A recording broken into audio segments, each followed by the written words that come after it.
These video episodes tell just one of the stories that we do for the podcast every week.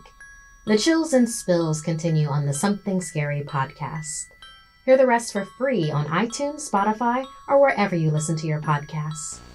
Hey, I'm Markia. Want to hear something scary? The Haunted Library.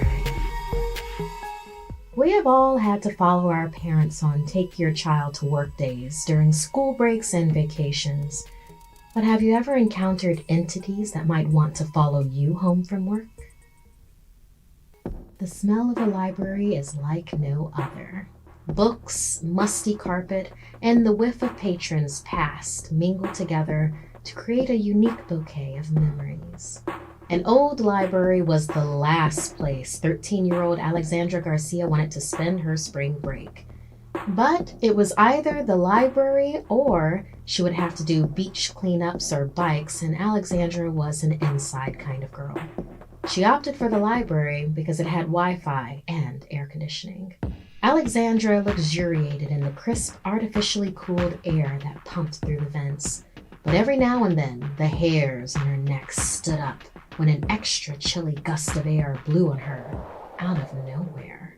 She shivered as her mom looked up from her work. Dotingly, Belinda quickly pulled a sweater from her chair and handed it to her daughter. "Mija, put on a sweater.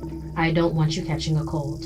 Alexandra rolled her eyes but took the sweater and headed off to explore the building and maybe find that darn thermostat.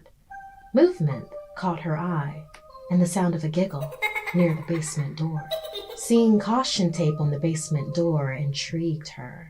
In the basement, she looked down the dark hallways, a faint glow of light behind her. The basement was unlike the rest of the library. The shelves were filled with old relics and papers. She pulled one out.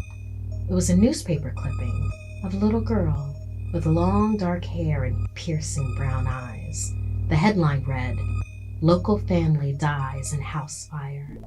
In the photo, the girl sat in a family portrait, gazing into the camera. The address of the house was that of the library. The fire appeared to have started in the basement and spread to the rest of the house. The newspaper was dated 50 years ago, today. Weirded out, she looked up and finally saw the thermostat. Just as her fingers reached out and touched the temperature gauge, she was shocked on the switch. Ouch! A cold gust of air touched the back of her neck. It felt like tiny, icy hands.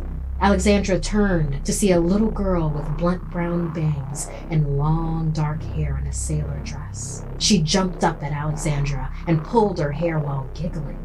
"You're gonna play with me forever now." It was a little girl with piercing brown eyes from the photo. "It's already started," she teased. A long line of shelves suddenly caught on fire, and the alarms began to sound. The halls filled with smoke and flames. Alexandra turned to run, but again she felt cold hands grab at her, firmly holding her ankles. Alexandra screamed for her mother. The fire traveled quickly through the basement shelves, engulfing the stacks of newspapers.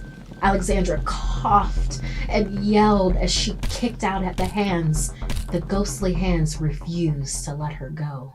Tears streamed down her cheeks. Smoke filled her lungs. A piece of fiery paper fluttered down and landed on her, singeing the side of her face. She cried and prayed, believing she would suffer the same fate as that family from the newspaper clipping. The little girl ghost had led her to her doom, and it laughed as if it were playing with its favorite toy.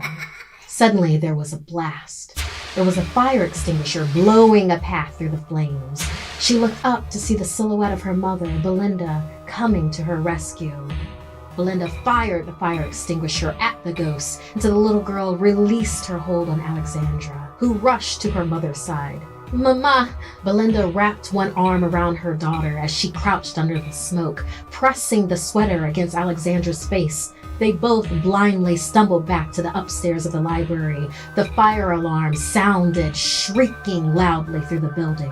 From there, they ran outside and collapsed on the curb, waiting for the fire trucks to arrive.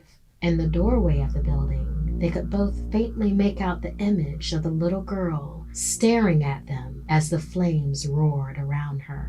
Alexandra shivered and looked down at her ankles. There were purple scratch marks where the little girl's hands had held her down. She reached for her mother, who kissed the top of her head and told her as lovingly as only a mother could, "Gracias a Dios, we made it."